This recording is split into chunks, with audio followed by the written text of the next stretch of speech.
Welcome back to our series on probability theory.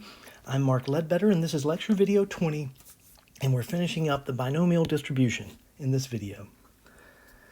In the previous videos, we've introduced the formula for the binomial distribution, its mean, and the moment generating function.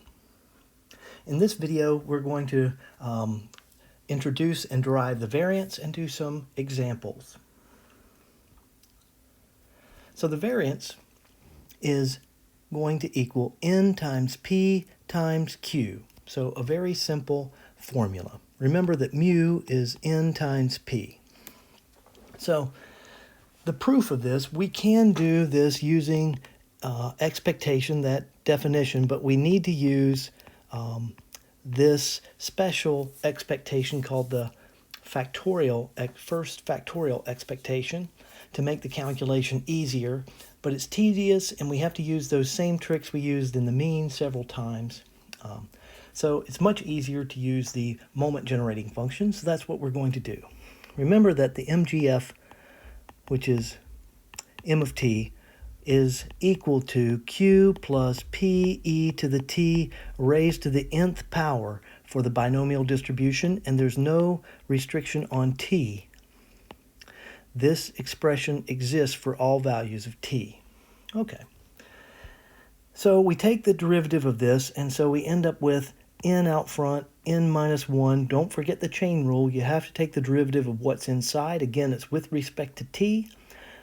Q is a constant, so its derivative is 0 with respect to t. P e to the t, well, the constant comes out. E to the t, with respect to t, that derivative is just e to the t, so we end up with p e to the t. Now we take the second derivative. We're going to have to use the addition rule. So we're going to consider this as the first term, this as the second term, and so we take the derivative of the first term multiplied by the second term. So we take the n minus 1 comes to the front, and along with the n, this becomes n minus 2, and then we have this, and we take the derivative inside the parentheses, and we get p e to the t. We already have p e to the t for the second one, so we end up with a square. Now we add, and we now just keep the first and take the derivative of the second. So here's the first. The derivative of the second happens to be itself because it's e to the t. P e to the t is, that derivative is still p e to the t. Now instead of simplifying this, just remember you're going to plug in 0, so there's no need to do that. So we plug in 0. Anytime we plug in 0 for t, e to the t becomes 1. So all of these become 1, and this simplifies very quickly and easily, and so we figure out that this is equal to, and remember, this is ex squared is equal to this expression here. And the variance, we have to take ex squared minus ex, quantity squared. Ex, remember, is the mean, np.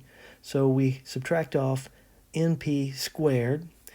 And we look at this and we see I see an n in this term, n in this term, n in this term. I can factor an n out.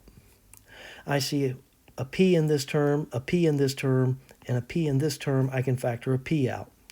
And then I simplify this and I get np 1 minus q, or 1 minus p, which is mpq. So a very easy formula for the variance. And with the MGF function or method, it's much easier. So let's look at an example here.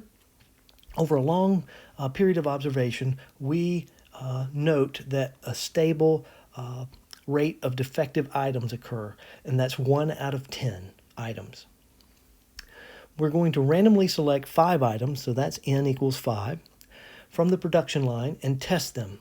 Now, there's something called the 5% rule, and it states that even though you're taking without replacement, if your sample size is less than 5% of the size of the population, then the calculations will be negligible for accounting for that lack of independence, and so we treat them as if they are independent.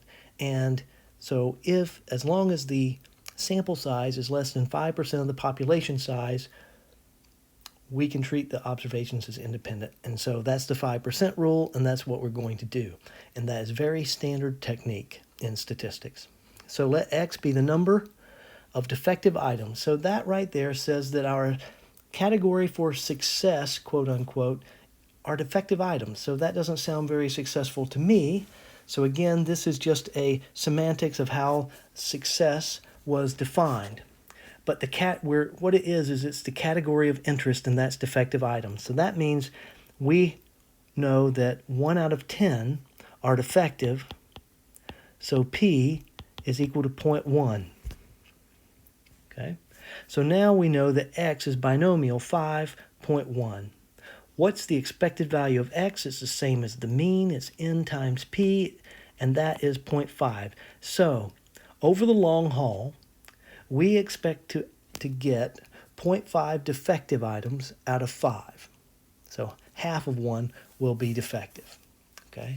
Now, of course, you can't have half a defective item, but we're saying over the long haul. And it makes sense because the proportion is 0.1. So 1 out of 10, we only have half that. So we're going to end up with, on average, half a defective item being in our sample. What's the variance? So again, the variance NPQ, and that ends up with, we plug in, we end up with 0.45. Okay. So now, what's the probability that we have one or less defective items in our sample? Well, the probability that X is less than or equal to 1 is the probability X is 0 plus the probability X is 1. This is only 2 of those formulas, and it includes the 0 one, which is always real easy. So I'm going to just plug in. You could look in the table because P equals 0.1 is in our table for the binomial. But let's see how we plug into the formula. So N choose X. N for the first one, for X equals 0. N is still 5. X is 0.